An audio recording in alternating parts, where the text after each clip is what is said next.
Naguulat mula sa shore na kasing pretty ko. Bringing you the latest and greatest. And diving deep into the cool waters of BLs and GLs. And every kind of love there is. We are the Shippers. Sail with us as we watch our favorite queer love stories. And update you about the latest every week. Kaya tara, sakay na as we sail the open seas. With new episodes Mondays and Wednesdays on all major podcast streaming platforms. Sakay na you. Let's go.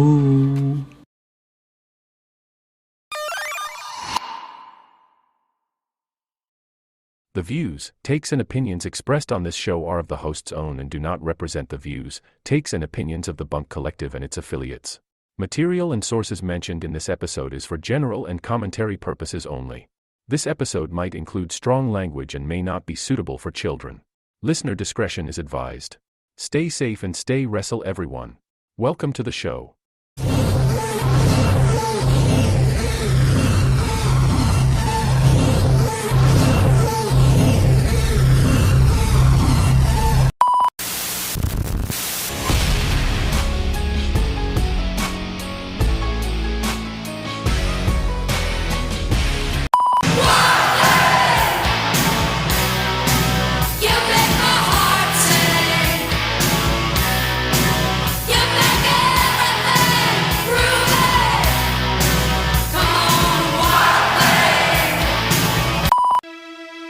Welcome to your unfiltered Tagalog Wrestling Podcast.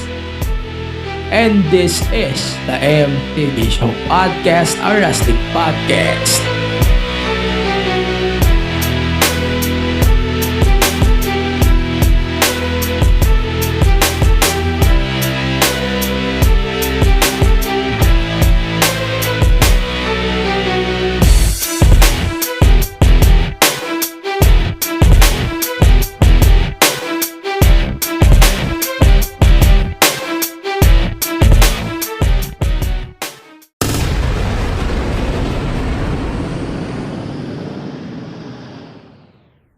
Ayan.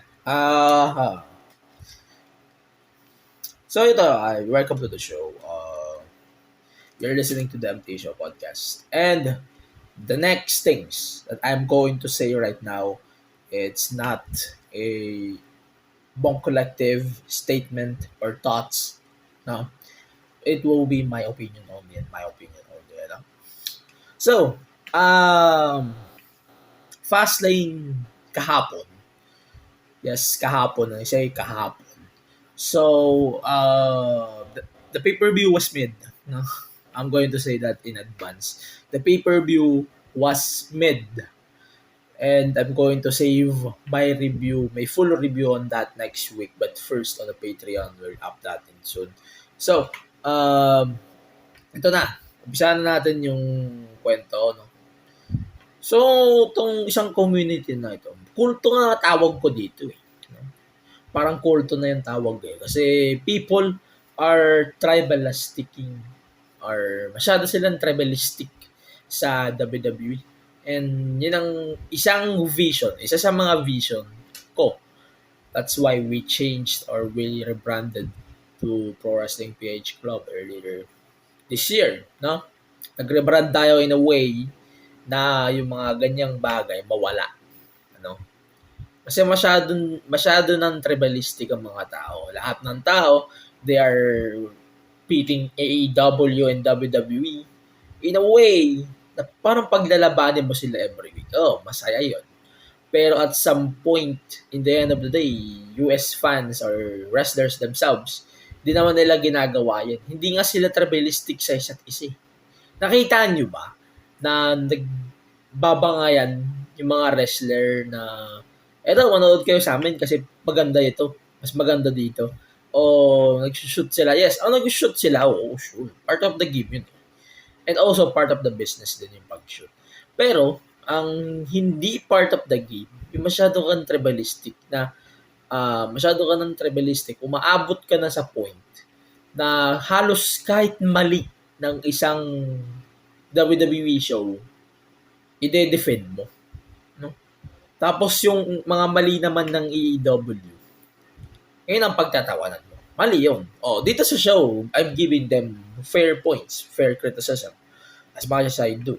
Kasi, alam niyo naman na sobrang critical ko when it comes to these two promotions. Specifically, AEW. Ayan, naririnig nyo na nga ako dito before, this last episode, I'm very vocal when it comes to AEW because I'm expecting big for AEW. Kasi, new era daw. Diba? We are expecting more on this new era na syempre, ina-overhype nila. It's not my fault. It's there. Diba? Oh. Pero hindi ko rin kasalanan na itong mga fans na to, masyadong mga tribalistic ni. Lalaki na ng ulo, kala mo. May pre-of speech naman. Sabihin ko kayo, ha? May pre-of speech. Gusto nyo, magsalita kayo, wala akong pake. Kahit sa community fan, wala akong pake. Yes, nag-call out ako sa inyo. Here's the thing, nag-call out ako sa inyo doon sa GC na yon. Kasi, I think, you guys starting the shit. No? You guys starting this shit. Pinapalala nyo lang yung problema. Yung pangit-pangit ng anong Fastlane as sa whole pay-per-view. Pinagpipilitan nyo pa na i-defend. Tapos sasabihin nyo, kami na naman may kasalanan. No? Isang community na naman ang may kasalanan. Like, so what? Totoo naman eh. Sa comparison na lang, bigyan na natin comparison, mas maganda ang Wrestle Dream at No Mercy kaysa sa Fastlane. Sure. Removing Wrestle Dream from equation doesn't mean we are out-crediting AEW because that's what they're doing. Mini-miscredit niyo yung isang show na yun. Yung isang show na yun, maganda yun. One by one. Mamaya, discuss natin, no? Pero ayun nga, Wrestle Dream was a great show. Hindi yan gaya-gaya sa WrestleMania, mga putang ina nyo. Ayan, tribute yan. Ito, sabihan ko kaya. This show was a tribute to Antonio Inoki, New Japan's founder. Wala akong pakialam kung di nyo yan napanood o nasubaybayan. Kasi, ang hirap sa inyo, putak kayo ng putak. Wala naman pala kayong alam sa opinion nyo. Ito, seryoso ako dito Yan ang sinasabi ko Putak kayo ng putak. Wala naman kayong alam sa mga pinuputak nyo. Kaya kung wala kayong alam sa mga sasabihin nyo, mas mabuti na lang, wag na lang kayo pumutak. Mas maganda yun. Para kang manok na puputak-putak na kukuha ng pagkain sa sahig. Pag ganyan. Tapos sasabihin nyo, yung kabilang bakod naman, bakit naman yun? Alam nyo, collision? Sus ko. Para kayong mga siraulo na hindi mapaliwanag Ayan, ang sinasabi ko. Guys, here's the thing. Yes, I'm an admin for Pro Wrestling PH Club. And we don't tolerate tribalism. Kasi masyado na yung ang pagiging tribalistic kasi umaabot ka sa point na malalasong ka lang ng isang promotion. Okay naman magpalason, sure, in a way and in a sense na sisiguraduhin mo lang na maganda yung opinion mo. Kasi some of the fans na I know, they will think too about, sabihin nila, kaya man si AEW, pangit na naman niya. Siyempre, manonood ako ng WWE kasi mas maganda yan. Diba? That's what they're thinking. Basahin ko na nga yung notes from the other posts. Ito, basahin ko Masyado kasing revealing yung mga bullshit nila. So, wait lang. Basahin ko muna ng mabuti. Ayun nga, bakit ba ang hirap sa inyo and mahirap sa inyo magsabi ng totoo? No? Parang kay Sara Duterte, ganun din.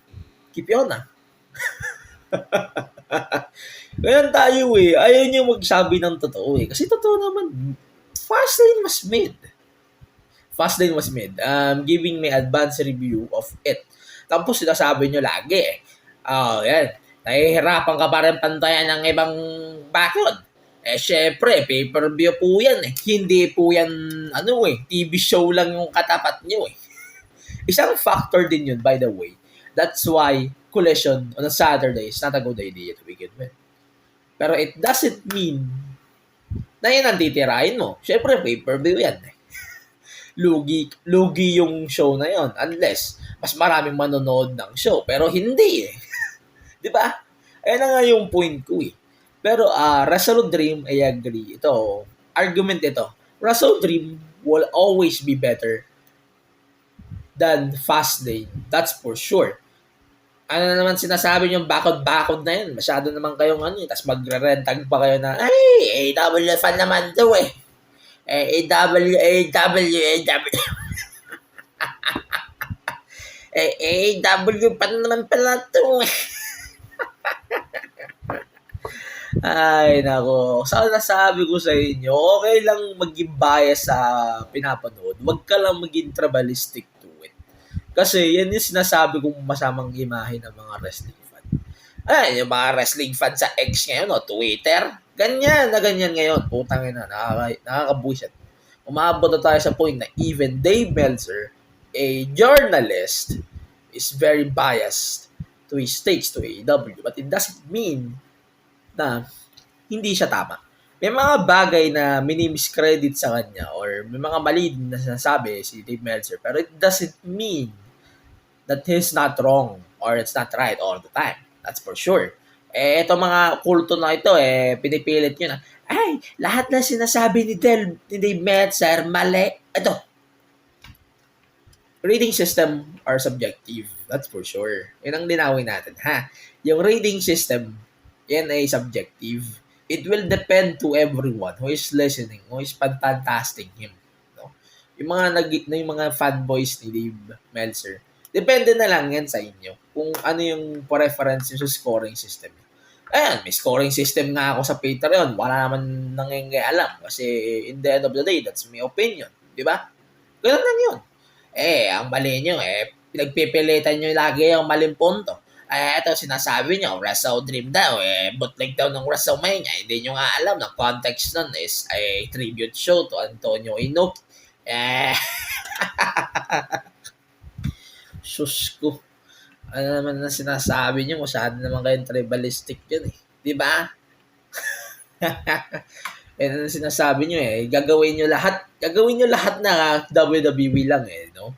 Yan ang mahirap sa inyo na mga masyado kayong tribalistic yung mga notion nyo, mali, di ba?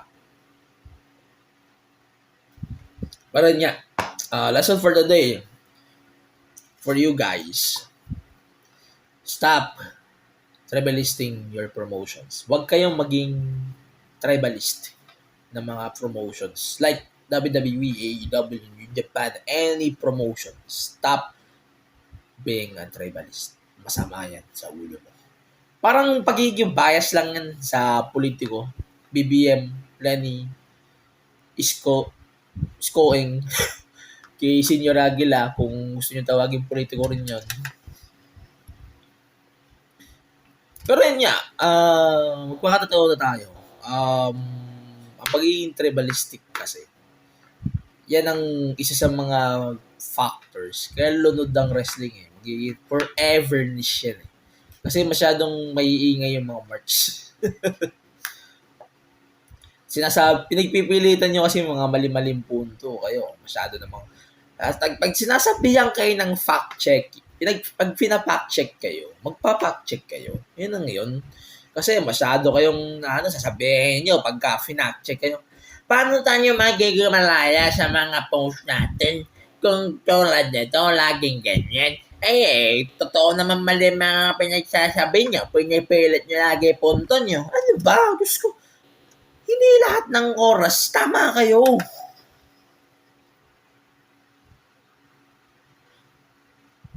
Sus ko, ako pinapatawan nyo Masyado kasi kayong masyado sa mga bagay-bagay na ito Ito, mga bias niya Post na naman kayo sa mga bias niyo Hirap sa inyo, 2023 na. Bias pa rin kayo. Di ba? Hindi naman to 2010, 2002 para magsabi kayo ng, bias ko si WWE kasi mas maganda yung storyline sila. Si AEW kasi, puro tira nila sa WWE. Shut up!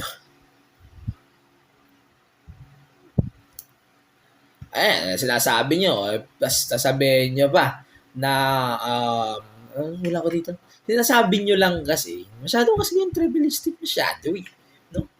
Na, one or the another kasi lagi sinasabi nyo. Ginagawa nyo kasi partisan yung promotions eh. Kakaano nyo kay BBM, masyado na kayong nagiging partisan. Ayan diretso na ako dito Yung mga apologies na yan, wala kayong papala sa akin dito. Ano mga pinagsasabi nyo, masyado kayong partisan. Ganyan. Mas masyado yung pinapartis, yung mga sinasabi nyong shit, mga ganyan. Ayan, we are digesting both AEW, WWE, Impact pa nga. Nagda-digest tayo ng mga promotions na yan. Pero it doesn't mean I'm not going to speak at them good or good, very good. Ganyan. Pero in a extent din, sana naman maging open-minded kayo sa mga ibang promotions dito sa mundo. Not only in the mundo, specifically dito na lang sa Pilipinas. Sana maging open kayo. Specifically, Manila Wrestling Federation. When it comes to that, maraming mga tao, mga engkantong elemento na hindi mo malaman, mga pinagsasabi nila kung tama pa ba o mali na. As hindi pa magpapasita. Kasi they are thinking, they are the only ones who is right. Sabihin nila, pre-speech po ito. Pero para lang po sa mga kasama ko. Sus ko. Kayo kasi masyado kayo mga party-partisan eh. Parang, masyado nyo kasing ine-embrace yung vision. At saka, kayo kasi din naman yung nag-umpisa ng comparison na yan eh. Ayan, sinasabi mo kasi, para pantayan ng mga kabilang bakod na yan. Ikaw nga mismo nag-umpisa niyan. Diba? Simple as fuck. Ganun lang yun eh. Hindi mo nga makita mo, hindi mga pinagdalaban nila eh. Masyado kasi kayo mga hilaw eh. At eto, last thing, before we move on, alam niyo na, sa totoo lang, yung mga ganyan, sila yung vision ng Pro Wrestling PH Club. Sila yung vision ko na i-preach. No? In a point na gusto ko magpagawa o mag-set ng isang wrestling, parang Bible study pa, na wrestling lang. Tapos, ikutan lang tayo. No? Parang Bible study. Tapos, puro wrestling lang. Aabot na ako sa point ng ganyan. Para lang sabihin sa inyo, na hindi lang WWE ang wrestling promotion sa mundo. Sana kayo, huwag kayong matakot sa ibang promotions. No? At sana din, wag naman sanang isiksik sa kukote nyo na, si WWE lang naman ng promotion sa mundo. Parang ganyan kasi mindset nyo eh. Hindi. Seryoso. Hindi lang WWE ang wrestling promotion sa mundo. Hindi mo yan maaalis. Yes, WWE will never die. But, in an extent, guys, be cautious. Be careful. Yan lang. Yun lang ang masasabi ko. Be careful. And most of all, utangin na nyo. Ayan. So, welcome to the MPA Show Podcast, a wrestling podcast. This is a podcast by Bang Collective. If you're listening to this show, thank you for listening on the show. I hope that you can rate the show as well. 5 stars, 6 in Tokyo Dome. Pasensya na, napahaba-haba yung aking discussion dito. Pero magpo-focus na tayo on our topics this week. So, pag-usapan natin yung Wrestle Dream as a review, as a podcast review. Pag-usapan na rin natin yung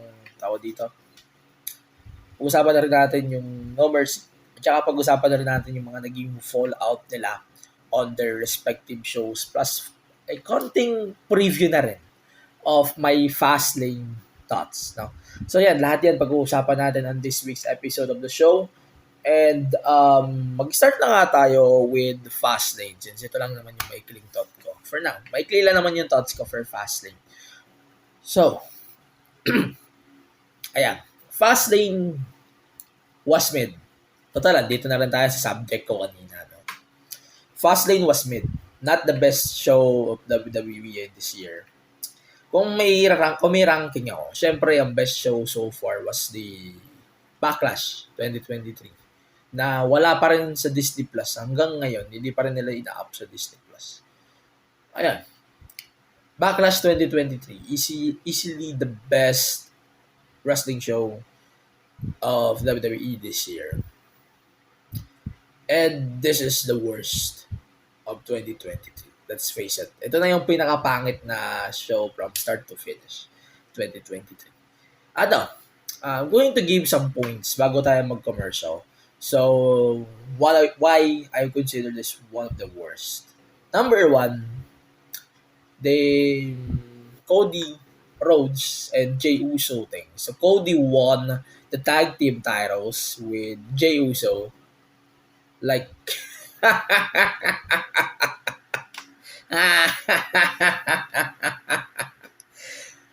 it doesn't make sense. Unahan ko na kayo.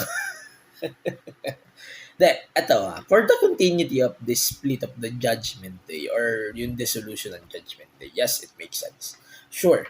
Pero to Cody and Jey Uso, winning the tag titles is just like tsaka magbabalid lang ito na pwede silang pumunta ng SmackDown o Raw. Vice versa. Yan lang yun. Nakita nyo nga dun sa press con ng Fastlane na wala namang pakialam si Cody dun sa announcement niya this Tuesday. Alam mo yun, nakakatawa po siya.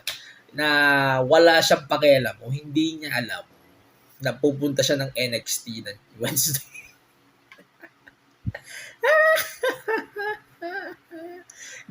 Not gonna lie, this was the better Jey Uso match. Ito yung mas better na Uso match sa card. Spoiler na agad. Oo. Kasi from bell to bell, I think this is the better one. Tapos, consider na rin natin the Io Sky versus Charlotte versus Asuka. That was a really good match too. Pero the rest, storyline-wise, matches-wise, medyo mid. It's so nice to see Carlito though. Welcome back, Carlito. Carlito got a new theme song. Made his return. Yeah. Hindi tayo sure if he joined LWO too. But like what I said, Fastlane as a whole pay-per-view is mid. Napanood ko na siya Napanood ko na yung kalahati. And I can say that very loud and Fastlane is very mid. Ang nakakatawa pa dito, ano pang natapos ni Cody this year? Side quest.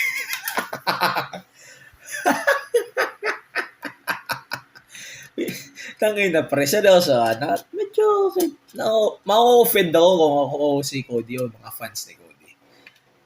Para saan itong tag team titles tayo? Para saan to? Aside sa pre-pass sa Raw at SmackDown, para saan to? I don't get the logic of this, man. Like, ito lang yun Ito lang yung logic ko why they won the titles. Para makapag-invade sila over on Raw and SmackDown. Setting up War Games or Survivor Series. That's lang, yun lang ang only reason na nakikita ko why they won the belts. Let's say na lang, logically, may sense yung win nila. Pero in a way lang, of continuity lang, story of Cody Rhodes. Pero Jay,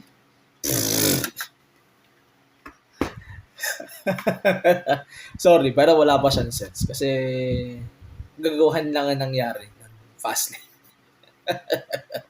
Ito, Seth versus Nakamura, preview ko lang. The match was grueling as fuck. This is not the best last man standing match I watched too. And hindi rin ako fan ng finish. Specifically the finish, hindi talaga ako naging fan nun. Yes, the storyline is on Seth's back na kailangan i-protect Kuno. And the finish was a Falcon Arrow on the floor. And that's it for Nakamura. Weird kasi they are giving Nakamura a taste of his storyline medicine.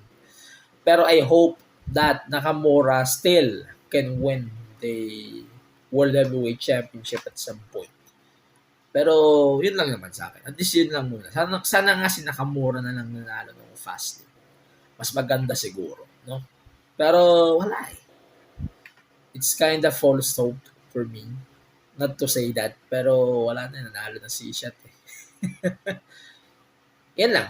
For now, that's my preview of my Fastlane review. I hope you really liked it. sa mga nagtatanong na din kung ano yung thoughts ko about Fastlane. Ayan na. Siguro mga first details ng review ko about Fastlane. Abangan nyo na lang next week yung buong review kung gusto nyo pakinggan. Mas mahabang discussion next week dito sa podcast pag pinag-usapan natin yung Fastlane 2023. And then, ayun na nga. Ano ba? We're going to do a break for now.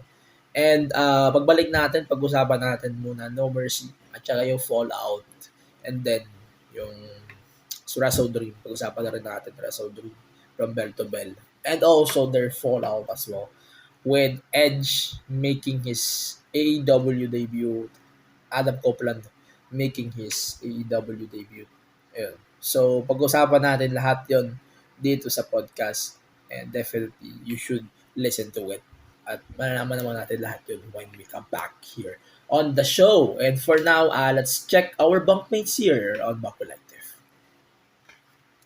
Annyeong, we are One to Sarang. Your next favorite Hallyu podcast. We talk K-drama.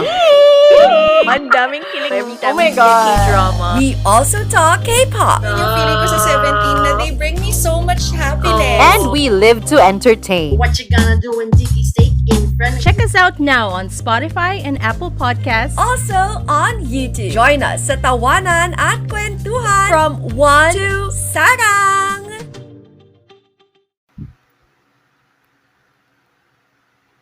Okay, now welcome back to the podcast. This is the MTA Show Podcast, a wrestling podcast. Bubulol na ako. Ayan na, welcome to the MTA Show Podcast, a wrestling podcast. And if you're listening to it now, you can listen to us here on Spotify, Apple Podcasts, Google Podcasts, and always on the rest of the podcast platforms. Meron din tayong shorts sa TikTok, sa Facebook, sa Instagram. Di na ako nag-upload sa X kasi copyright free. Well, basta follow nyo lang yung podcast sa lahat ng social media platforms at the MTG Show Podcast. Papadalas na yung mga reels natin kasi medyo nahuhumaling na ako gumawa ng TikTok reels. Yun lang. So, yun.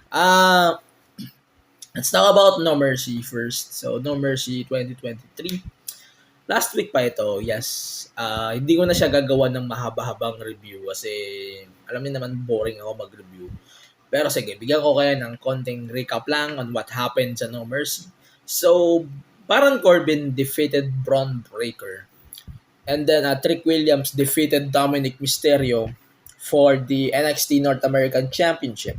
So, Tony D'Angelo and Stax retained their tag titles over the Creeds, Angel Garza and Humberto Carrillo, and OTM.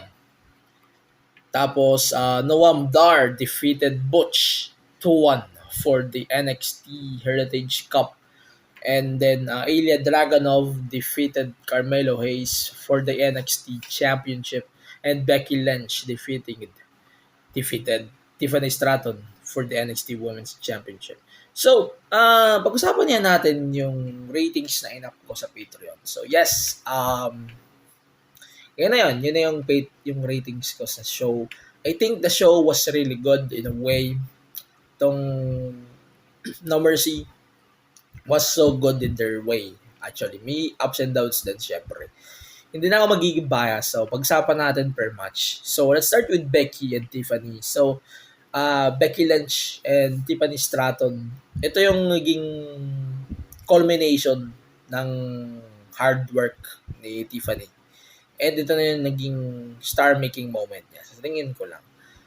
Yes, she's definitely a star now, but she put her mark on this specific match. Sa tingin ko lang.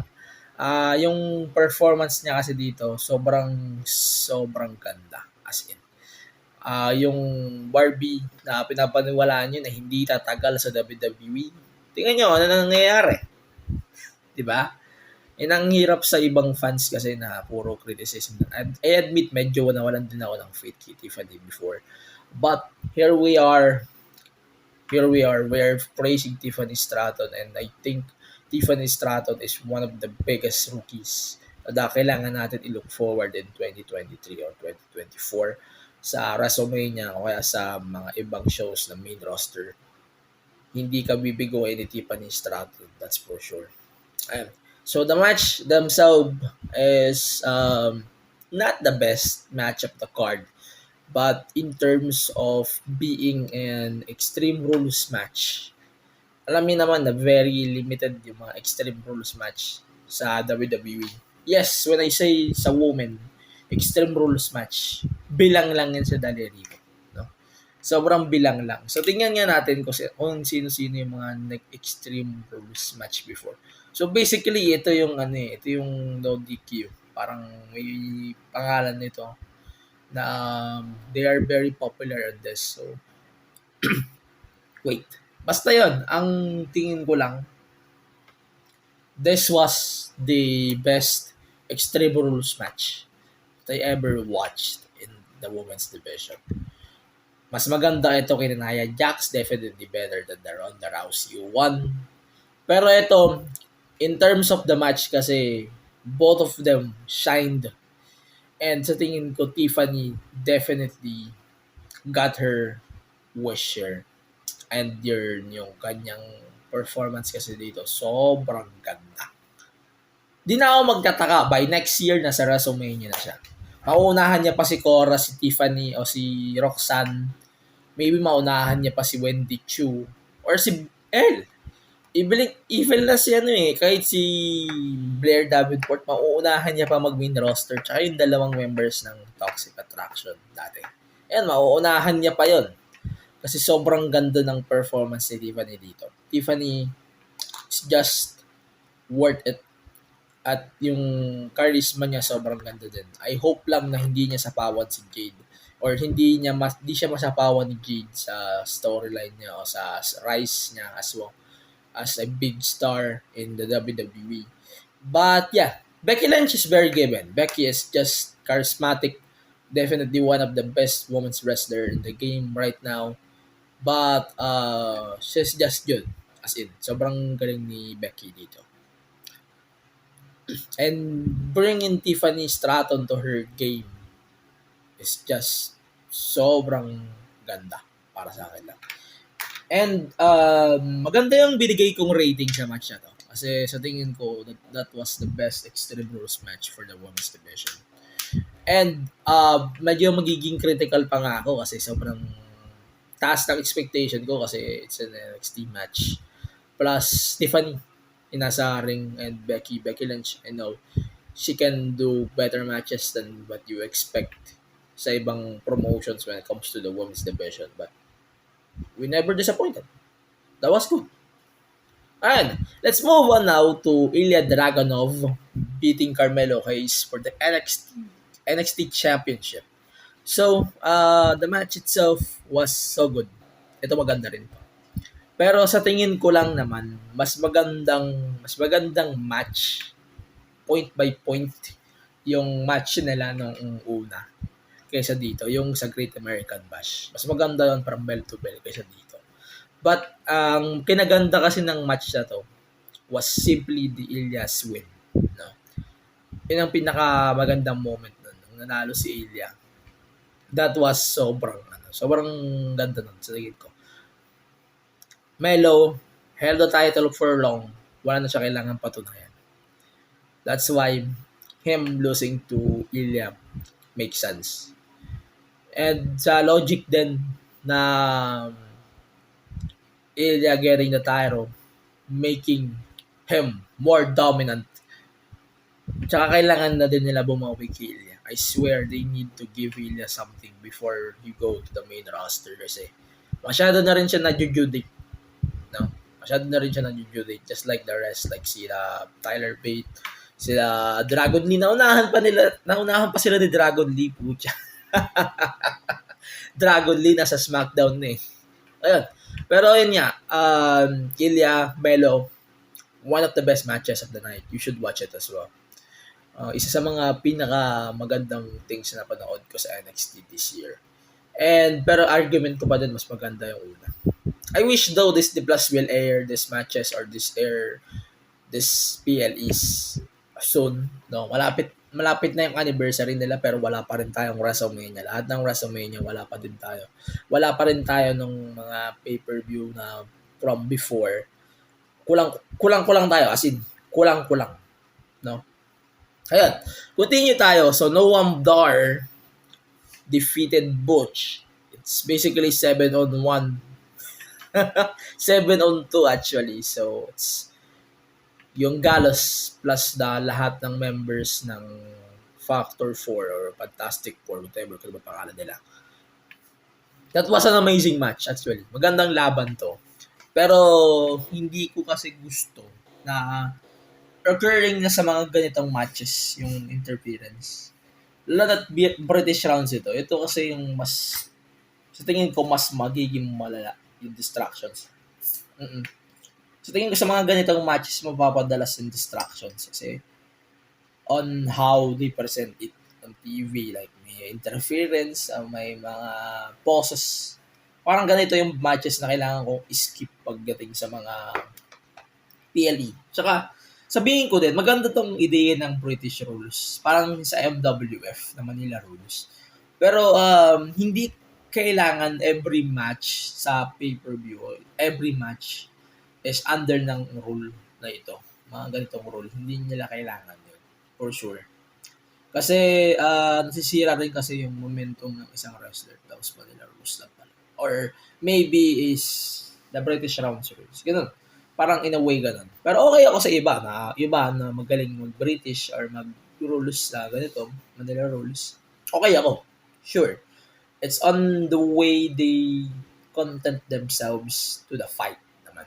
At the end of the day. No? Yan. Continue natin. So, it's a 4-way tag match for the NXT tag titles. This match was, alam mo yan, chaos as in. Chaos lang to. Sobrang fun panoorin. Although, nag-explore pa lang ako sa OTM. OTM is just amazing too. They're reminding me of GTA San Andreas. Pero the match was so good. Maganda rin yung story nila kay Tony D na medyo injured daw pero nakabalik. Siya pa yung nakakuha ng win for the team. So, which is good. Ayan. So, yun yung match na to. So, tingin ko lang sakto lang to. Not the best one, but I think this match delivered as expected. Ito, Trick Williams defeated Dominic Mysterio. Sobrang unexpected ito. Sobrang unexpected ito in a way. I don't want to see Trick win. Mas gusto ko manalo si Melo over the two. Pero we got the opposite here, no? So, Trick Williams defeated Dominic. As in, sobrang ikli lang ito. Wala akong masyadong matandaan na moment dito. Sorry. Wala akong masyadong matandaan na moment dito sa match na to. Kasi the only saving glory of this match was the win itself. Eh, ang coward champion din kasi nito, maintindihan ko. Kasi ang ganda ng karakter niya eh. Pero pag nahalo mo kasi yung elemento ng pagiging coward heel, ang ganda ng kakalabasan nun sa isang wrestler. So that's why napakaganda din ng impact talaga ng pagiging coward heel sa mga wrestlers eh, di ba? Ayun, yun lang naman. I think this match was sakto lang, pero I'm not going to say this is my best match. Crowning Trick Williams champion though for 3 days is kind of absurd to me. Pero wala, they're protecting Dom too. Naintindihan ko naman. So ito, Baron Corbin versus Braun Breaker. This match, putang ina. Ito yung nagpanira ng card na to sa tingin ko. Ito yung match na parang equal to equal sila. walang heel, walang face masyado. So tingin ko Corbin is leaning to a tweener role pero still he is a forever heel to me. Pero ito yung match kasi na walang direction, sobrang random, tapos wala pang roles designation. Parang ang gulo. The match itself, napakagulo. Wala rin continuity. Kaya medyo hindi ko gusto na susuya ako in the way they presented this match. Pero, ayun, it depends naman on your own preference. Pero ako, I didn't like this match. Yun lang. The match, kinda disappointing, kinda sucks. Pero yun lang. The rest of the matches of No Mercy was so good. These two, medyo nagdismaya ako sa decision. At saka on the way they presented it to us. So, No Mercy was so good. Pero the next episode of NXT says otherwise to us. And not gonna lie, NXT always delivers when it comes to their shows. Pero ito, medyo nabitin ako. In a way, medyo nabitin ako. Like, hell, ito, mas maganda pa nga to sa Fastlane as a show. Sure. Oo, sure na yon. Mas maganda to sa Fastlane as a show. Pero it doesn't mean I'm going to miscredit Fastlane. Fastlane was great in their end too. Pero it doesn't mean na mas better yon kaysa dito. Yun, pag-usapan na natin yung fallout ng Fastlane. Aside from that, before we continue, some things that I liked and don't. Wait for a moment. I was trying to drink now.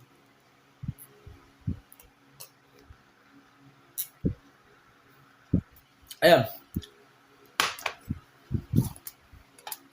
Ito, the continuity kasi ng relationship nila nila Melo at ni Trick.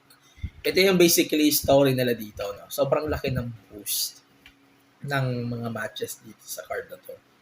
So sa tingin ko, the continuity of Melo, Trick, that's amazing to me. Ako, mag-show ako ng No Mercy, definitely. Minsan maawa pa ako, pero hindi. No fucking mercy, man. Ito, objective naman to in the end of the day. No? Number one that I really liked also from No Mercy is Brian Pillman Jr. Isa pa yan. Ito, I think, nakita natin to several shows ago. And Brian Pillman is now appearing or now with WWE. Ang ganda ng mga promos niya na nagkaroon na rin siya ng mga promos with the WWE. Ito yung ang ganda ng promo ng Heritage niya. Sobrang ganda. You need to look forward on the promos.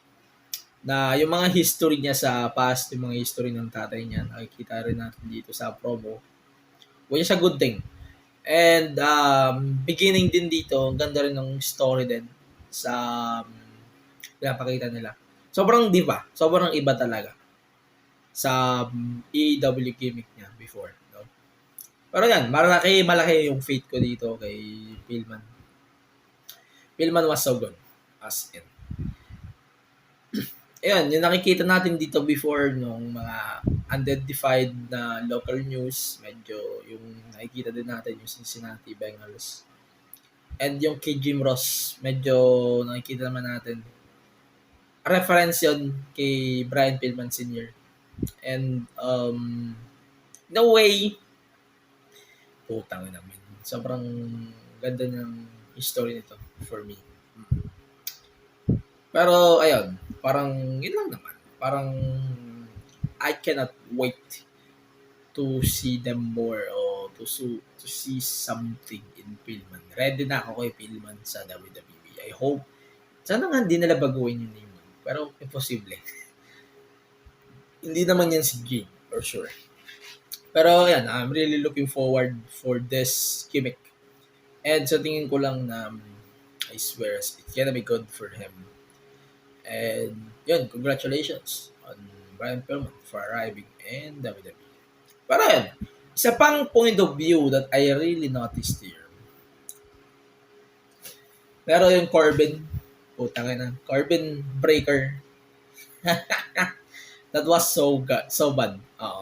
Parang the only thing that's good in this, putang ina pre. Akala ko ba protected, but tapos putang ina, parang labo din in a way.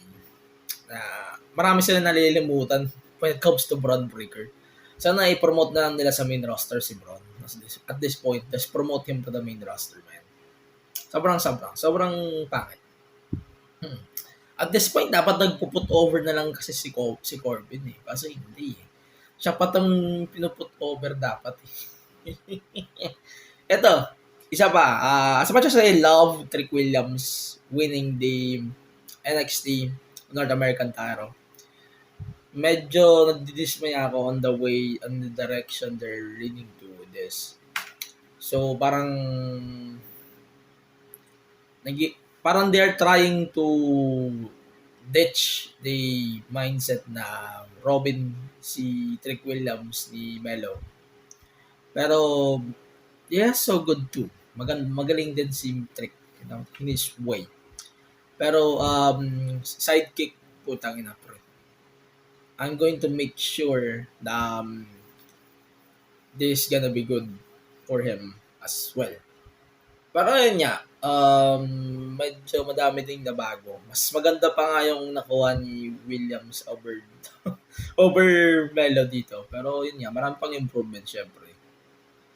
Pero mas marami tayong aabangan sa kanya. And definitely, mas marami din tayong aabangan kay Melo. Si Trick kasi, alam mo yung kay Trick, ano ba tawag dito? Yung kay Trick kasi, umaabot lang ako sa point na he needs just small details of improvements. I'm good with it. Yun lang. Eto. So, ito sabihin ko lang ha. Ito isa pa. Ating gusto kong i-digest dito. The Heritage Cup, itong Heritage Cup na to, sana hindi ito gawin sa pay-per-view. On paper, it sounds boring. At saka, pag pinapanood ito ng karamihan, it sounds boring. Pero, ma-appreciate kasi ito ng karamihan more pag nasa TV ito. Kasi, tawag dito, mas ma-appreciate ito ng karamihan pag nasa TV itong type of role na to. Kasi, walang poses walang masyadong, pag poses, medyo commercial, okay lang. Pero yung mga ganitong matches kasi medyo, tawag dito, medyo naboboard kasi yung fans. Tingnan yung fans ng No Mercy. Sobrang flat when it comes to this match. Pero magandang ideya maganda ang concept ng Heritage Cup. Siguro kailangan lang talaga siyang alisin sa premium live events. Yun lang sa akin, for sure.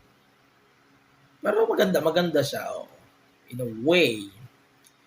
Ang problema lang kasi nito, ng match na to itself, is, putang ina, 6 yung, 6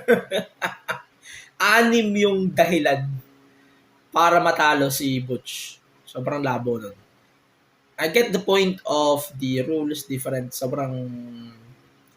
As much as sobrang excited ako dito. And sobrang hirap din kasi i-explain further na this 8 most of the time na masyado akong napangitan. I know, this is part of the problem. It's part of the solution too. Na medyo bawasan nila yung mga ganitong type of matches pagdating sa shows na big shows like ito, No Mercy o mga pay-per-views PLEs. Wala naman akong issue sa British Cup. Siguro kailangan lang nila medyo gandahan yung mga stories na ibibigay nila with this. Pero yun lang. Pero okay naman. It's a good thing too naman. Para sa akin lang. Pero kailangan lang talaga na batawag dito. Kailangan lang talaga na stay yun sa shows like NXT show. Yun lang. Pero sasabihin ko magaling si Butch tsaka si Noam Dar. Pareha silang subpar. Pareha silang magaling when it comes to wrestling. Sure. Pero ang factor lang talaga ng paglagay ng Manila rules is just ruining the fun here. Para let's continue. So, Ilya Dragunov winning the NXT titles. Definitely a W to me. Sobrang hindi tayo nadismaya dito. Pero match to match, mas maganda pa rin yung 1. Syempre, para sa akin lang. Both of them are just impressive. Tong Snubberknocker na to, never disappointed. Yours truly. And I think from bell to bell, yung Brofest na to, panigurado nila, Trick at saka ni Carmelo, it's so sweet. At the same time, I'm really looking forward now to one more blow before eventually Melo goes to the main roster. Yun lang. Parang isa na lang inaabangan ko. Pero I wish they can still go both. For sure. Sana mas maganda na pareha sila. Yan lang. So, okay. So, yun lang naman. Last na yun. Parang justified naman na lahat ng mga nasabi ko. Justified na lahat ng nasabi ko sa episode na ito. And I can say that this is so good. I'm really looking forward now to Halloween Havoc. Yes, 2 weeks special ito. Next week and next 2 weeks pala. Next 2 weeks. 2 parts ito and tatagal siya until the 31st of October sa USA Network. So, the show was so good. We can now move on to Raso Dream. Pasensya na napakahaba na rin ng ating review dito ng No Mercy. But yeah, I agree. No Mercy definitely one of the best NXT PLEs of the year so far. And it shows. Ito, Fallout. Pag-usapan mo natin Fallout ng mabilis. So, Fallout ng No Mercy. Tawag dito. They gave Trick or Dominic Mysterio a rematch for the NXT North American Championship after ng ultimatum from Rhea Ripley. So, medyo questionable na sa akin sa point na to. Si Rhea ba talaga yung leader ng Judgment Day? Si Rhea na ba talaga yung leader ng Judgment Day? Really? Parang feeling ko siya na talaga yung leader ever since Edge left the stable. Feeling ko siya na yung mas maganda yung bigat kumpara doon sa 4 or 3. So tingin ko talaga feeling at this point umabot na ako sa punto na si Rhea talaga yung leader ng Judgment Day. Okay. So continue natin. So, Becky Lynch invited Indy Hartwell to NXT on this very specific episode.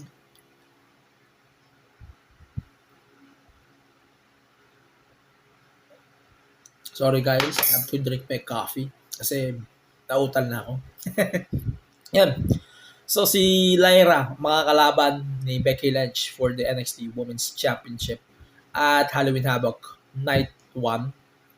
Ayun. So, night 1 siya makakalaban ni Bex. So, I cannot wait to see something on both of them. Si Lyra, I'm glad she's getting her flowers too. And si Indy naman, hindi naman kawalan na matalo siya dito because she's a main roster star now in the end of the day naman. So, the continuity stays on them all. Roxanne at this point, sana anong tawag dito. Si Roxanne, mag-main roster na rin siya. Pero ito nga. Itong promo na to, mahaba yung promo na to on this week. Pero justified kasi ito na to determine new challengers of the show. Presented naman. Sobrang ganda ng presentation nila with their NXT. No? So good as in. Sobrang ganda din ng imahe ng pinapakita ni Becky na sinasabi niya na commitment pag-highlight ng women's division. Sobrang ganda din ng pag-elevate niya sa women's title. Not saying though in a point na pangit yung reign ni Tiffany Stratton. It's not bad. Pero yung mga nakakalaban kasi ni Becky since she won the belt from Tiffany, just memorable so far. Sobrang memorable. Pero yan, the match was so good. 3-way. Pero ito nga, bigyan ko na kayo ng plot twist. Ito. Ang weird din ng crowd na to this week. I don't know why it sounds weird to me. Pero binubo nila si Lyra. Tapos binubo rin nila si Roxanne. Pero ayun, continue na natin. Pucha. So, tawag dito. Butch and Tyler Bate defeated Gallus. And I think this match was really good in this respective way too. Medyo ang labo rin talaga. And ang weird din masyado. Tawag dito. I know Sheamus is not available at the moment. Pero Tyler Bate will be a great replacement for now. For sure. Magiging magandang bagay yon for him. No? Ito. So, doon sa NXT episode na to, so Trick Williams was warmed by Carmelo Hayes. And, dito, sobrang ganda ng pag-explain dito ni Trick. Yes, ay ni Melo. And very simple din ang sagot ni Trick dito, which is a good thing to me then. No? Pero, umabot na tayo dun sa point na medyo nag-uumpisa na tayo dun sa part na, shit. Heel turn na dito. Siguro nga ito na yung last run ni Melo before he go to the main roster. Magpuput over lang siya kay Trick. And then that's it. No? Ganun lang naman palagi sa NXT. No, it's always good in that way. And headlining night 1 or night 2, either way on both them, matutuwa ako sa kanila. No? Speaking of natutuwa, so in-announce pala ng NXT that Deadline will return na sa PLE ng December. So basically, this is their December PLE sa main roster. And I'm kind of good with the idea of it din naman. So, wala naman akong complain masyado. Wala akong complain when it comes to the presentation of Deadline. And, yun lang. Yun lang naman para sa akin for now. Pero, yun nga. Continue na natin. So, Melo is teasing heel antics na, for sure. Nag-turn na siya as a heel antics. Pero, maybe tinutulungan din siya. Pero still, antics na ito. Heel star signs na ito. And, yun na nga. It may lead to something. And, si Melo talaga yung nag-break nung tawag dito. Si Melo talaga yung magbe-break ng stable nila, which is a good thing too. Because they can make themselves by themselves too. Because Melo can and Trick can. Diba? Basic. They can build themselves by not pulling themselves over. Basic. Pero yun nga, I know, even is disappointing, medyo overshadowed na rin si Dragunov in a way, yes. Pero, sobrang ganda kasi, sobrang solid kasi ng promo ni Ilya na nagpa-ultimatum sa lahat ng members ng roster, which is a good thing to all of them. Parang ultimatum warning na ito for them na matakot kayo sa akin. I am a threat here. Pero Trick Williams so good them. In a way. No. Pero yan, medyo disappointing that Dom won the belt eventually from Trick. And like what I said, the ultimatum of Rhea Ripley nga sa Raw, yun na yung nagpataawan sa kanya. Pero yan, sobrang ganda as fuck na continuing. Tingin mo si Broadbreaker, putang ina, kini-question niya na nga at this point si Trick, di ba? Pero yun, yun lang naman. Medyo na-question lang siya. Sobrang delightful as fuck. Pero ayun. Yun na nga. So, ano pa ba kailangan natin pag-usapan? So, yung breakout tournament for the women's started na rin. So, Easy Dame and Kilani Jordan won, tawag dito, Kilani Jordan won the match.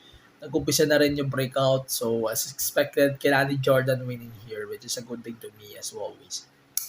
One of the big favorites ko na rin talaga to si Kilani Jordan for sure. Nakikita ko na rin siya ng No Mercy, her performance in No Mercy. And even yung performance niya with Dana Brooke during their run before Dana was released by the WWE TKO. Ang ganda ng performance ni Kilani dito, I swear. Sobrang ganda. Okay, yun lang. Yun lang naman sa akin. Pero sana makabato sila ng mga surprises dito.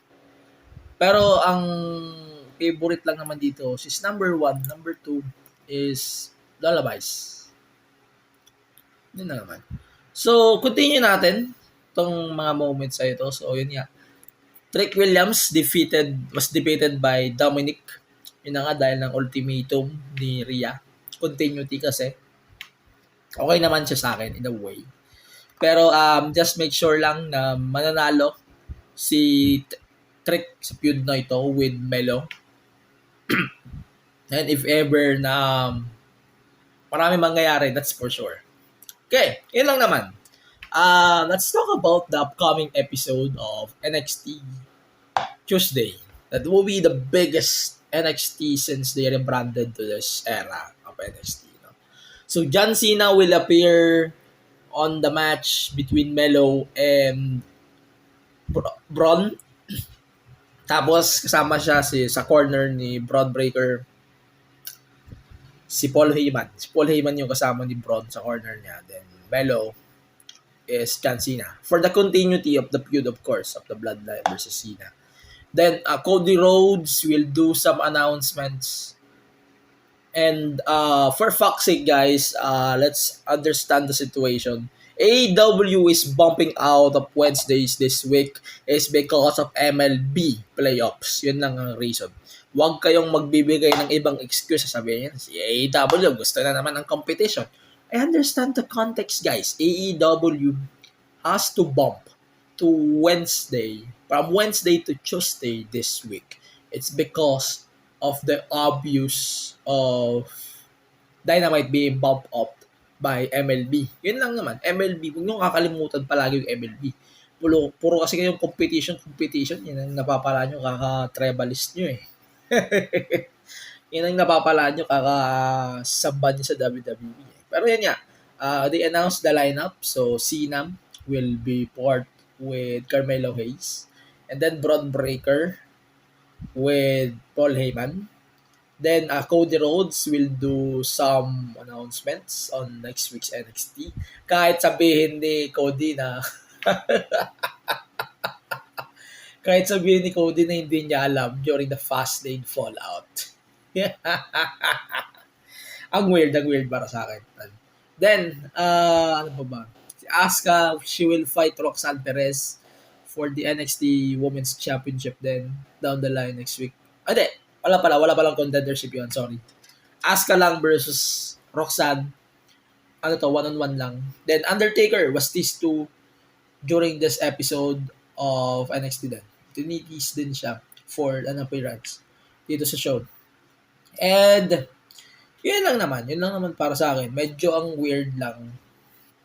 Medyo mid lang ina-deliver ng ang ba tawag yun? Medyo mid lang ina-deliver na this week kumpara with No Mercy. Pero ang intentional siya kasi maghuhook lang naman sila next week sa Dynamite. Yun ang magandang sure ko. Medyo hindi naman, eto sa akin lang hindi rin magandang practice na umasa lang sa talents ng nasa Raw at SmackDown.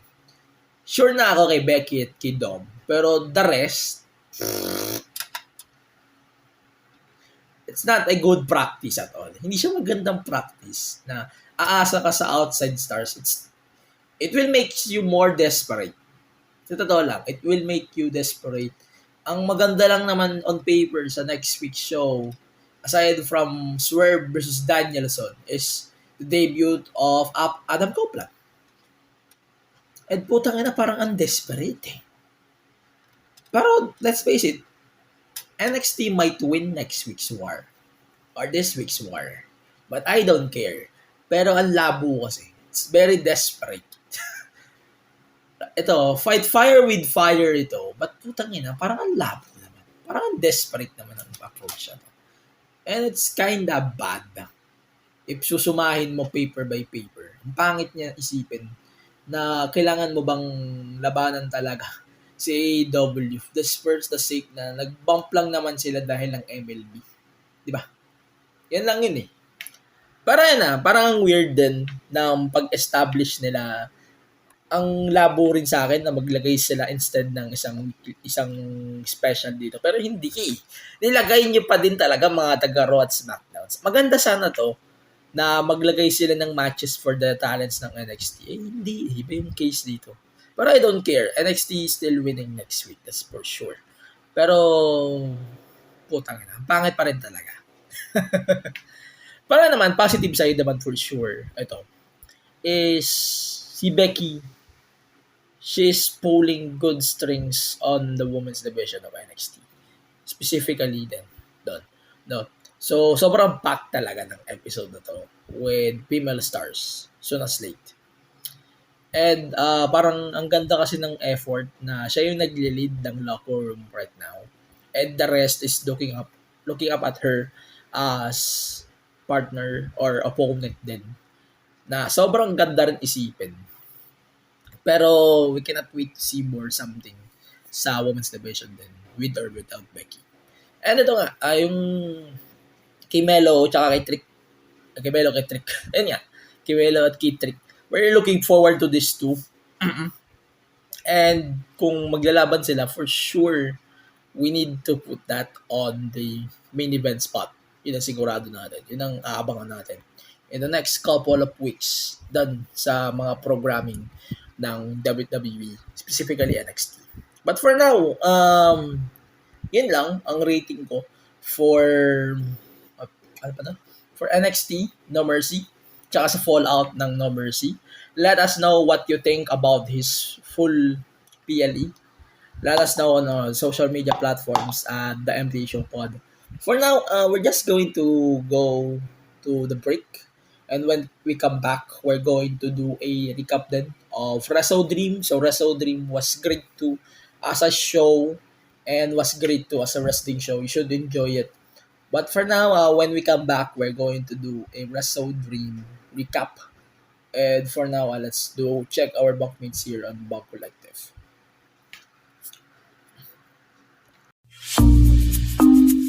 Been wanting to learn about different careers? Or just need that nudge to pursue your passion projects?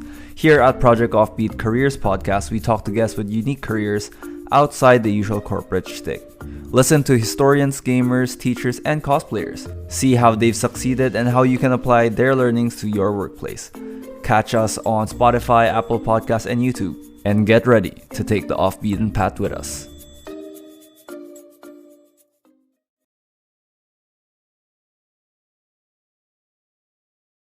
Hey everyone, this is Mo Twister, and you're listening to the Kingdom Podcast with the voice, DJ Yuki. That was the OG, Mo Twister, promoting this podcast. If you like Korean pop culture, or know someone who does, then get into it, and visit our Facebook, Twitter and Instagram pages at the Kingdom Pod PH. We're proud to tell you that this is one of the premier shows to go to for your weekly dose of K-pop. So drop everything and listen to the Kingdom Podcast. Available in all your podcast streaming platforms. Join us! Ayan. So, welcome to the podcast. Welcome back to the show. So, ito na. Wrestle Dream. So, we're going to do now the review for AEW Wrestle Dream. So, kung mapapahaba ito, expect nyo na. Hindi na magugulat. Now, so, let's do a recap first of what happened sa Wrestle Dream in terms of results. So, this was the debut of Adam Copeland, AEW debut niya, and former, ang tawag dito, yan lang, former WWE's Edge, ayan. And for sure naman, ano man tawag dito, marami tayong aabangan kay Adam Copeland. Adam Copeland, dami niyang notes na sinabi sa interview niya after the show. Dami-daming sinabi ni Copeland dito, which is great to me. Pero yan, let's do a recap muna. So, Athena, Billy Starks, Keith Lee, and Satoshi Kojima defeated Shane Taylor Productions, Diamante, and Mercedes Martinez. Medyo confused ako sa role ni Athena. Ha? Umabot na ako sa point na, face na si Athena. Pero yun. And then, Claudio Castagnoli defeated Josh Barnett in a one-on-one match. Ito, sobrang critical ako sa match na to. This match was so good. Narate ko rin siya sa Patreon. If you want to check the review on Patreon, you should check too. And then, Luchasaurus defeated Lick Wayne by pinfall, 4 minutes and 55 seconds. And then, Billy Gunn and the Acclaim defeated TMDK for the AEW Trios Tag Titles. So, ito na yung buong card ng 0 hour. So let's do the recap for the main card. So MJF defeated the Righteous for the ROH Tag Titles. So Eddie Kingston defeated Katsuyori Shibata for both ROH and Strong Openweight titles. So Chris Statlander defeated Julia Hart for the TBS title. So Young Bucks defeated Lucha Bros, the Guns, and Orange Cassidy and Hook for the contendership match for the RAW Tag Titles. And then Swerve Strickland defeated Hangman Adam Page. Ricky Starks defeated Wheeler Yuta. Bryan Danielson defeated Zack Sabre Jr. Don Callis family defeated Chris Jericho and the Golden Elite. FTR defeated Aussie Open. And the main event obviously is Christian Cage defeated Darby Allin for the TNT Championship. So, like what I said, hindi naman ako bias sa mga ganitong matches o sa ganitong shit. Kung tawagin niyo ako bias, kung masyado na akong sumasamba. Pero hindi eh. Ayan. So, let's start the thing here with a praise kasi ang ganda ng tribute nila kay Antonio Inoki. Sobrang ganda as in. Sobrang ganda rin in a way na putang ina. Immediately after of that segment, pinakita nila si Christian.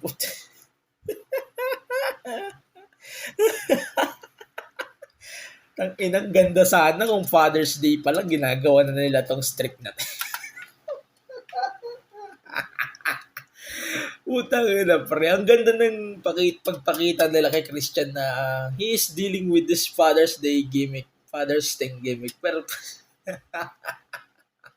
sobrang ganda ng pag-dominate nila dito. Pag-deal nila dito sa gimmick na to ni Christian, which is a really good thing to me, actually. Hindi, ang ganda ng presentation na to ng gimmick ni Christian if you're going to ask me, no? Yun, continue natin. So, let's start ano pa ba? Umpisa na nga natin with the main card. So, MJF defeated the Righteous. Hindi 100% si MJF, for sure. Oo. Pero I am your scumbag. Medyo na-enjoy ako dito sa Medyo nag-enjoy ako dito sa gimmick na to. Yes, nag-cheat din siya.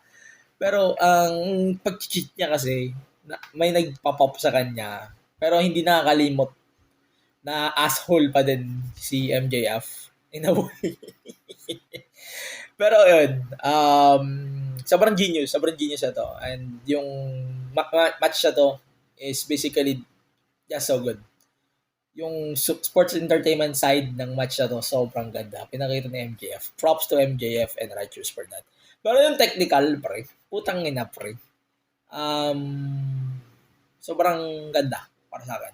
Itong match na to, sa tingin ko, ito yung pang WWE approach na magugustuhan nyo pag nasa WWE siya. Pero mas ma-appreciate nyo siya since nasa AEW siya. Pero yan, yung technical, mamaya. Abangan nyo, Zack Sabre Jr. versus Danielson. And yung laugh, ito, sa tingin ko, natuwa naman ako.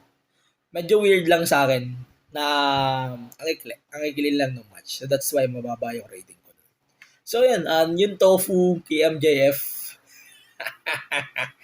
medyo na-weirdoan din ako. Sobrang ganda, sobrang point dun.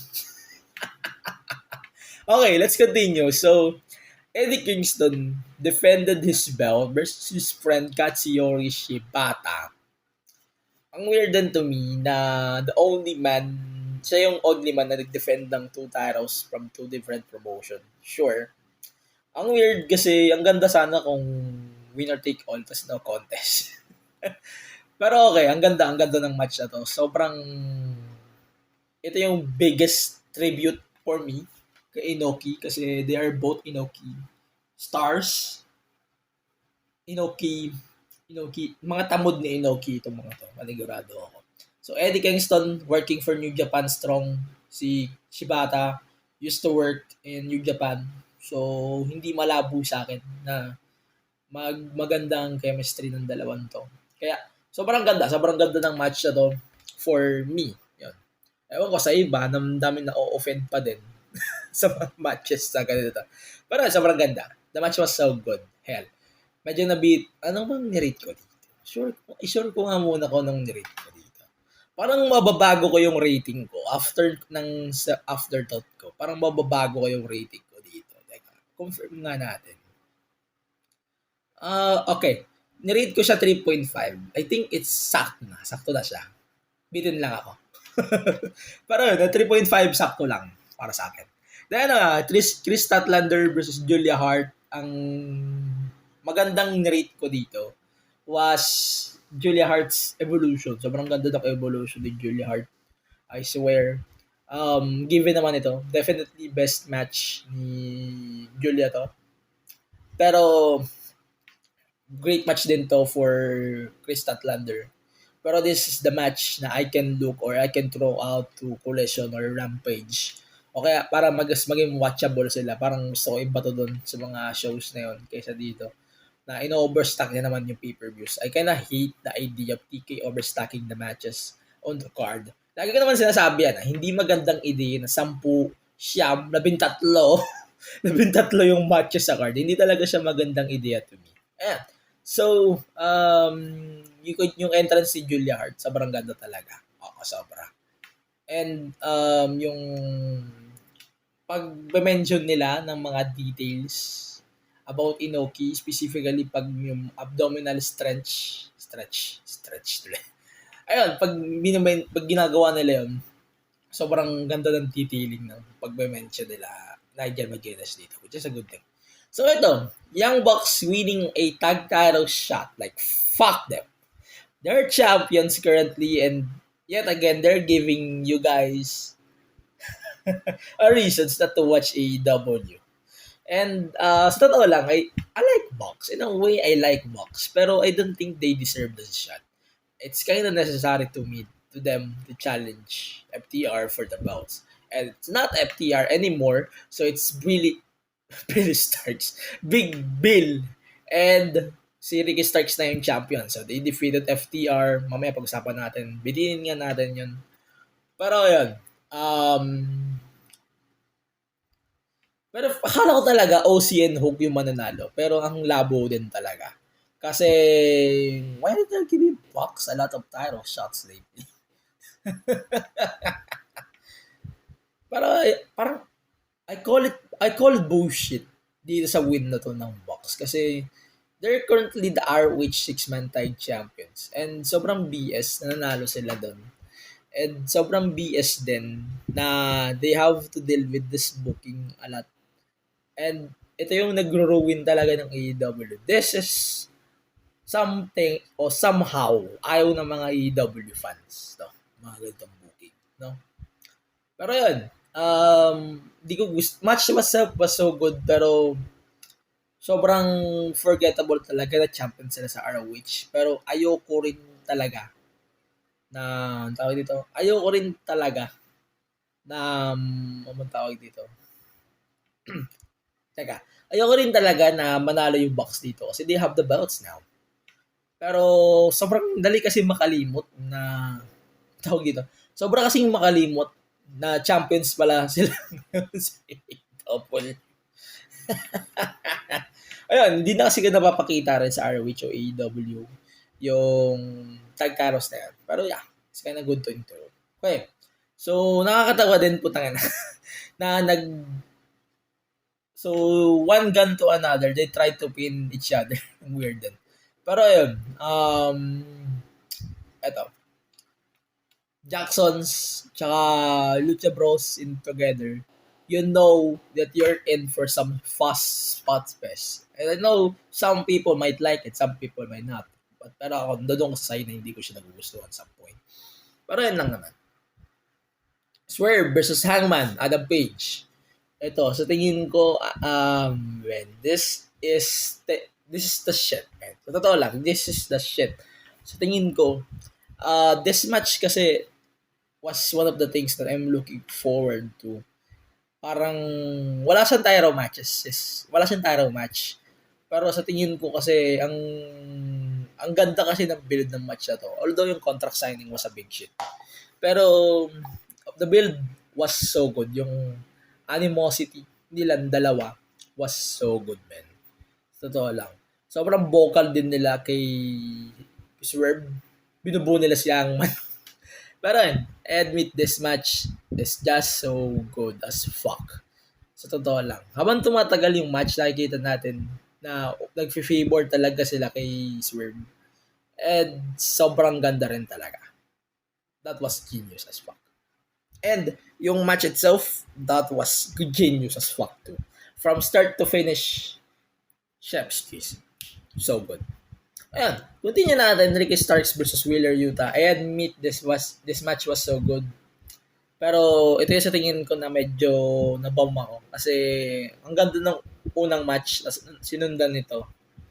Parang in a way, nag-look forward na lang talaga ako sa commentary ni Max nung nasa pay-per-view to. Pero yun this match was so good too. Pero not in a way na I can remember. Kasi ang dami talagang matches sa card na to na pwede naman ilagay sa Collision or Rampage. Ang ganda sana. Pero tangin na kasi TK ito. Ino-overstock mo palagi yung cards. Hindi maganda palagi mag-overstock ka ng cards. Yan ang gusto ko iparating dito. Pero nakakatawa din talaga puta na yung ginagawa ni Box on this whole pay-per-view was so good, man. Na nag-joke siya. Ito, naging running gag ito ng buong show na to. So, Moxley, sobrang lala nung pagbumura niya sa commentary. And then, he was fined na medyo too adult daw siya doon sa commentary. Namin yung mura dun sa commentary. And, wala, napagbultan siya doon. Ayun, so, basta as much as the first match before this was so good, ito, they are trying to, ano tawag dito? They are trying na higitan yun. Pero wala pangit talaga Ayun. Pero hindi nangyari yun. Pero ang nakakatawa dito talaga, Max, I swear, Max saved the day here. So, yeah. Ito, so syempre, Max stayed on the commentary. Ay, nako. Max stayed on the commentary for this match. And hindi siya naka-ruin dun sa match na yun. Sa totoo lang ito. So, let's talk about Bryan Danielson and Saxy Brin Jr. So, I was trying to ignore Max here. Kasi, alam mo yun, na sobrang gago ni Max. In a way na mauumay ka. Pero may factor din naman na hindi siya nakaumay sa akin. Pero, I was trying to ignore him kasi sobrang ganda ng match. Sobrang ganda ng match. I was trying to ignore him to the fact na putang ina. Hindi ko mapigil. Para niya, Saxy Brin Jr. versus Bryan Danielson. I swear to God, you have to watch this shit. This shit was so good. Sa totoo lang. And yung things na to, tawag nito, these things going forward, I swear, we need to see more of Bryan Danielson like this sa AEW programming. Noticeable naman, Okada, Saxy Brin Jr., Ricky Starks. Silang tatlo na lang. Putang ina, friend. All of his matches versus all of them. So good. Wala kang masasabing hindi maganda. Maliban na lang kung nasa WWE Philippines si Group ka. Pero yun nga, tawag dito, lahat ng matches ni Danielson from MJF to Okada to whatever, yung Stadium Stampede, from this also, yung kay Saxy Brin Jr., walang tapon. Basta Danielson yan. At this point, gusto ko na lang ng Danielson versus Ospreay, man. So good. And yun ang inaabangan natin sa ibang pagkakataon. Pero for now, mag-manifest na lang tayo. Pero this match, in-enjoy ko lang talaga to. Itong Danielson versus Saxy Brin Jr. I was trying to ignore Max the whole this time. I was trying to ignore him, but I can't. In a way that I can't ignore him. It just makes me sad more. Kasi ang ganda. Nagkukumpa kasi, ang gagago eh. Pero ganyan. Ang ganda ng match na to. Sobrang gago ni Mox dito. We're trying to ignore him. Pero in a way kasi, na ang ganda talaga ng match na to. Like, you should watch it, actually. Wag niyo na lang isipin si Mox dito. Don't mind that Mox. Mox is just Mox. Mox is acting like Mox here. And I think that adds the factor na maganda talaga yung match na to. But yeah. So, this match was so good para sa akin. Kung technical to technical, you will look forward to this. You should watch this. Talaga. I swear. And sinabi nilang dream match ito. Sobrang genius din. No? Ayun. Yun lang. And yung buong match ito as in, man, you should watch it as in. Panoorin na lang. Pero ito, main event. One of the main events, So, I have to take note of this. So, Don Callis family versus Chris Jericho and the Golden Brothers. Golden Lovers. So, ito. Tawag dito. This match, I understand this match. Understandable sa akin na nanalo sila Don Callis family. Ang hindi ko lang nagustuhan masyado is the treatment of Ospreay here. It's kind of weird to me. I'm not used to this treatment kay Ospreay. Pero yeah, the rest, ano ba tawag dito? This match following the match of the year possibly is kind of weird to me. And ang point kasi ng match na to is basically the face team versus Don Callis. So parang let's ignore them from the shadows na lang. Ganun ang approach ng match na to. Pero it's kind of understandable to me. Subdueds lang yun. Ang totoong kalaban dito si Don Callis. Pero regardless on that, the match was okay lang. Like, the match was so good, pero si Callis kasi talaga yung opponent dito eh. No? Yun lang naman. Parang, I think, tawag dito. Pero yun lang. Overall, okay lang siya sa akin. The match was okay lang. Parang ang off lang na mas kaabang-abang pa yung si Don Callis kaysa dun sa tatlo. It's kind of sad at the same time. It's kind of weird to me. But okay, it's good. Okay, so FTR versus Aussie Open. This match, itong match na to, man, this match was so good. Hindi man kagandahan nung sa match nila last year sa UK.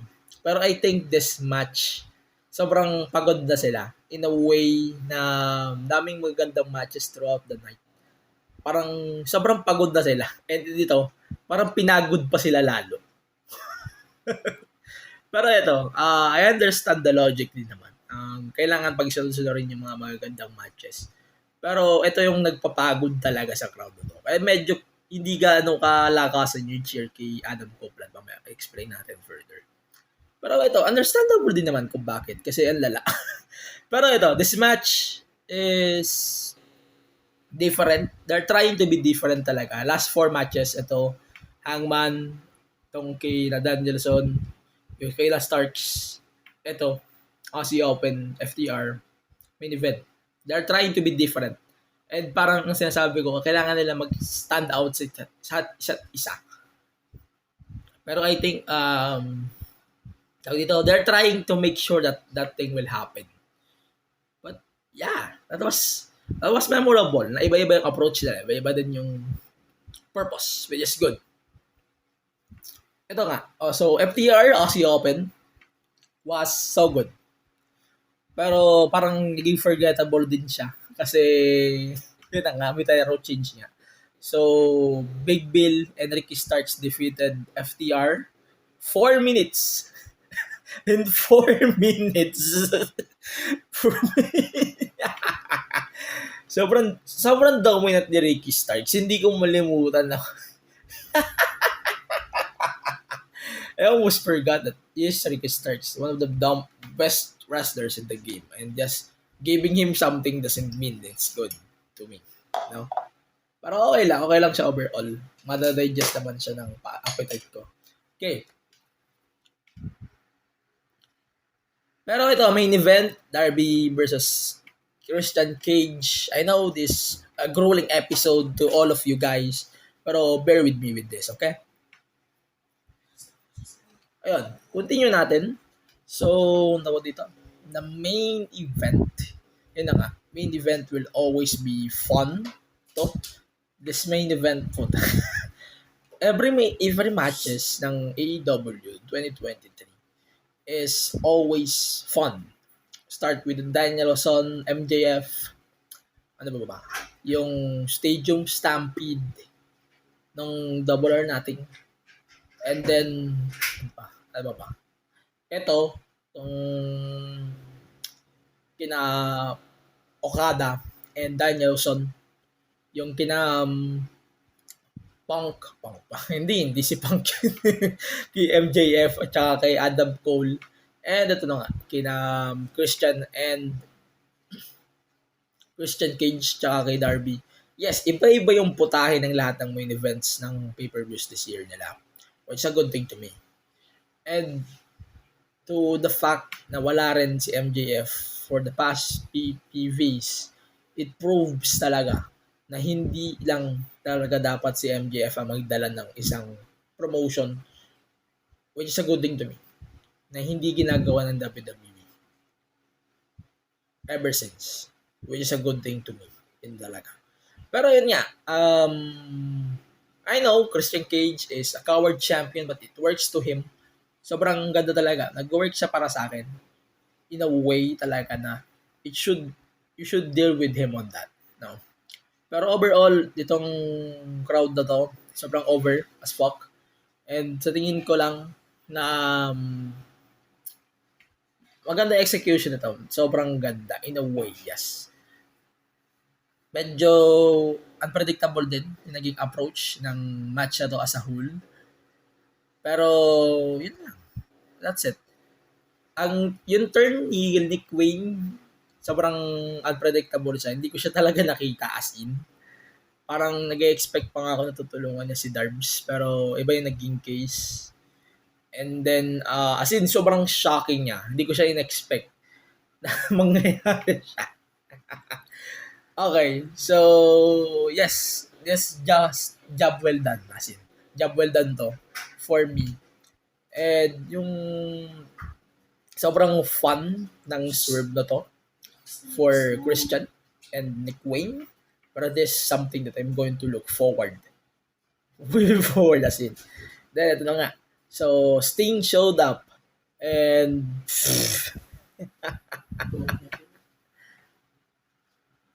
this is something na kailangan natin abangan in the next couple of weeks, especially with Adam Copeland making his debut. Ito na nga. So, Sting, okay, good. Pero, let's focus now on the man of the hour. Siyempre, si Adam Copeland. Adam Copeland making his AEW debut. So, the presentation was so good. Akala ko nga si Sami Callihan na to, pero hindi. So, dito, Adam Copeland made his debut. And yung Metalingus, I'm good. Nadala niya yun. No? So, we thought as well that Copeland will join Christian.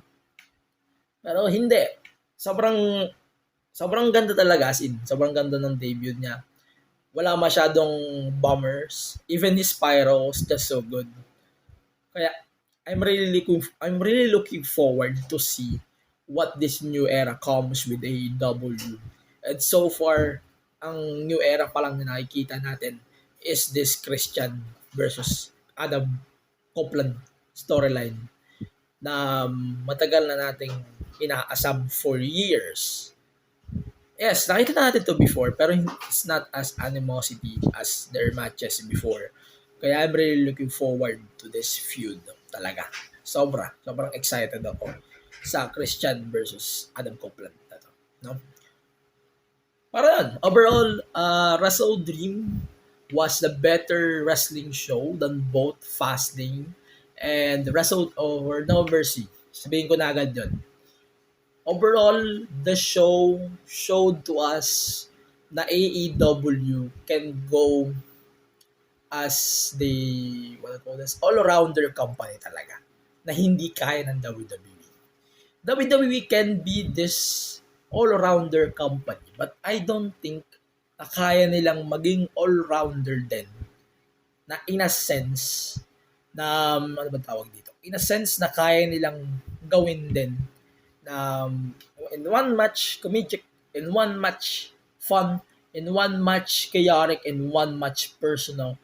Ito yung bagay na hindi na kaya ng WWE ngayon.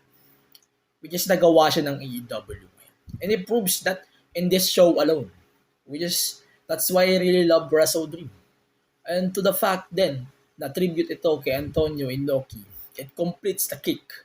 Sobrang ganda. Sobrang ganda ng pay-per-view na to. So far in AEW scopes, or curse. This is my pay-per-view of the year so far for AEW. Kung may tatapat pa dito ng Full Gear, tangin na pre. I cannot wait to see more in Full Gear. Yun lang. Yun lang naman. Sa ngayon, Full Gear, I cannot wait to see this on pay-per-view, man. I cannot wait. With MJF, Jay White fighting for the AEW World Championship, wala na tayong hahanapin pa when it comes to that matter. And I cannot wait to see more of that matter then as well. Lalo na with Adam's debut in AEW. So happy awan na nga natin tong promo nila Edge or nila Adam Copeland and Christian Cage. Man, alam niyo, I really love this promo bit by bit. Giving them a lot of time. Para sa akin, sobrang ganda nun. Yung justification ni Copeland why he joined AEW. Number one, it's very given na he wants to explore more. Number two, he explained as well na he wants to join fun with Uncle Jay. Yan lang yan. And sobrang ganda kasi ng approach na to. Then, Christian joined him to the ring as always. And then, nakikinig siya sa pitch ni Copeland na I want to be with the tag titles again. I want to be tag titles. I want to hold the tag titles again. And to do something unsavory to him, no? And nag-proceed siya sa pagpasok nila Nick Wayne tsaka ni Luchasaurus. Yes, and yung line nga na sinabi ni na go fuck yourself. Pero yan, sobrang strong ng segment na ito nila Copeland and ni Christian. Pero hindi ko pa din talaga ma-imagine what's the new era is. Kasi as much as strong as this segment is, hindi pa rin siya justified for the whole roster. Like, ito na yun. Ito na yun. That's it.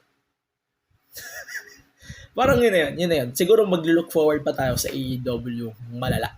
Pero for now, ang justification na natin sa new era is Adam Copeland. That's it. Kaya talaga. So, may mga nangyari pa sa AEW. So, yung kay Tony Storm, I think, na-finalize na yung kanyang, tawag dito, yung bagong persona niya. Sobrang ganda din ng pagka-deliver talaga ng kanyang persona na to. Tapos, sobrang yung segment na yun, sobrang A na yun para sa akin. And then, matawag dito? Sammy Guevara and Konosuke Takeshita. And sobrang, alam mo yun, Jericho pala and Kenny Omega, yung magti-team silang dalawa, hindi mo akalain na magti-team sila. Yun na yun. Subjective na yun. Then ito, so MJF versus Jay White made the show for Full Gear. Man, I'm ready. I swear, I'm ready for Full Gear. Dito pa lang sa match na to. I cannot wait to see more. And I hope everyone is ready for this too. Sana yung mga tribalist dyan, tumigil na kayo. Ayun lang. Ayun, yun lang naman. Sa tingin ko, the new era speaks for themselves so far. And it's all about the Adam Copeland. Sana wag nilang gatasin si Adam Copeland. Yun ang masasabi ko. I wish na hindi siya gatasin ng buong roster. O ng buong roster nila. And lang sa ngayon, ang aking review for AEW Wrestle Dream. So, recap na lang natin mga naganap sa Raw at SmackDown. So, Raw at SmackDown so far, medyo basically, pinag-usapan na natin yun sa Fastlane, no? So, parang natackle na siya ng matindi nung Fastlane pay-per-view. Ayun, so let's start with Gunter versus Ciampa. So, Gunter Ciampa, medyo hindi naman natin kailangan masyado i-take note. Ang nilook forward ko dito, this match was so good. And then, yung mga contract signing with the Tyro matches, parang it reminds me of the Ruthless Aggression, which is a good title too. Pero the match itself, sobrang ganda. And then, Ludwig Kaiser, Giovanni Vinci, attacking Gargano, or Ciampa rather. And then, Gargano saving the day and hitting the finisher on Ludwig. Man, so good. They're grooming up something. So far, WWE is giving up something here, which is a good thing to me. And then, ano ba? So, ano ba? Yung, I'm glad though that they showed, I'm glad that they showed the whole thing sa YouTube. Kasi sa USA Network, bitin siya na yung super kick nila Gargano and Ciampa. Medyo nabitin siya USA, so manonood kayo sa USA, iwasan nyo na. Hindi, joke lang. Para yan, the match was so good between Ciampa and Gunther. Ayun, yun lang. Then, ano ba ang kailangan natin i-take note dito sa match na to? Ano ba? I was trying to look further to take notes of the matches that we look forward on this card. So, basically yun lang. So, yung ultimatum syempre ni Rhea kay Dom. Nasabi ko na nga kanina eh. Sabi ko na kanina yung gusto niyang mangyari. And yung SmackDown syempre. Parang basically natakil na rin natin lahat yun before Fastlane. Yeah, parang natakil na rin natin siya. So, kung may mga matitake note pa tayo dito, feeling ko wala na. So, yun na lang na Dom or maganda yung impression lately ng fans kay Dragon Lee. Kaya parang i-move na siya, moving forward to SmackDown. So nilaban na agad siya kay Austin Theory. So yun, impressive siya. Pero yun, Cody, Jey Uso, John Cena, LA Knight, nagsama-sama silang lahat against Judgment Day and the Bloodline. That was amazing end-to-end SmackDown. So, ang ganda ng part na yon ng SmackDown, which is a good thing to me too. Parang naalala ko tuloy ng mga nakaraang mga past episodes ng Raw before na lahat ng mga wrestler magbibigay ng finisher sa bawat isa. Then magtatapos din kay Edge, kaya na-reminds me of that. Then, yun lang naman. Basically, that's it for our review. And syempre yung preview na rin natin ng Fastlane review natin, no? So, yun lang naman para sa akin. Yun lang ang aking review for WWE Fastlane. Review ko for AEW Wrestle Dream and NXT No Mercy. So, kung nagustuhan yung ganito kahabang show, it's almost 2 hours now. And I'm going to record one more later. Abangan nyo na lang kung ano yun. And then, yun na yun. That was pretty much it. Sobrang fun recording. Sobrang haba ng ganitong recording. I swear to God, this recordings that I'm going to look out through. Yun, picks of the week. So, pick ko, definitely, superstar of the week was Ilya Dragunov. The woman of the week, definitely Tiffany Stratton.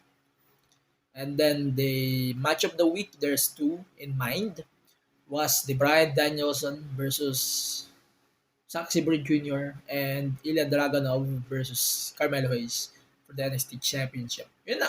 So, medyo grueling tong episode na to, so we're going to done it real quick. So, thank you for listening on this episode of the show.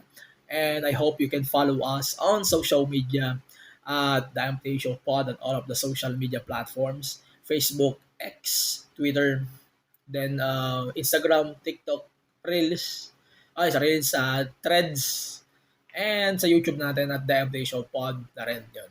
Follow na lang tayong lahat dito sa social media platforms natin. And then, paki-follow na din ng ating mga Bunk Collective shows. If you are following all of the shows ng Bunk Collective, alam niyo naman na I am part of it too. So, paki-follow na rin ng ating Bunk Collective family at The Bunk PH and on their website at thebunkph.com. You can follow them on all of the social media platforms. Ayun, this week on The Kingdom, pinag-usapan doon sa episode na yon. Sorry, di ko matandaan ko ng episode ng Kingdom this week. Was trying to look at it too habang nag-extra ako. No? So, this week on the Kingdom, they talk about na... Wait. Sorry, you can forget. Ayun. Wait. Wala ko sa focus. So, yun, the humanity of K-pop. So, basically, pinag-usapan nila dito, yung mga kailangan maging limited.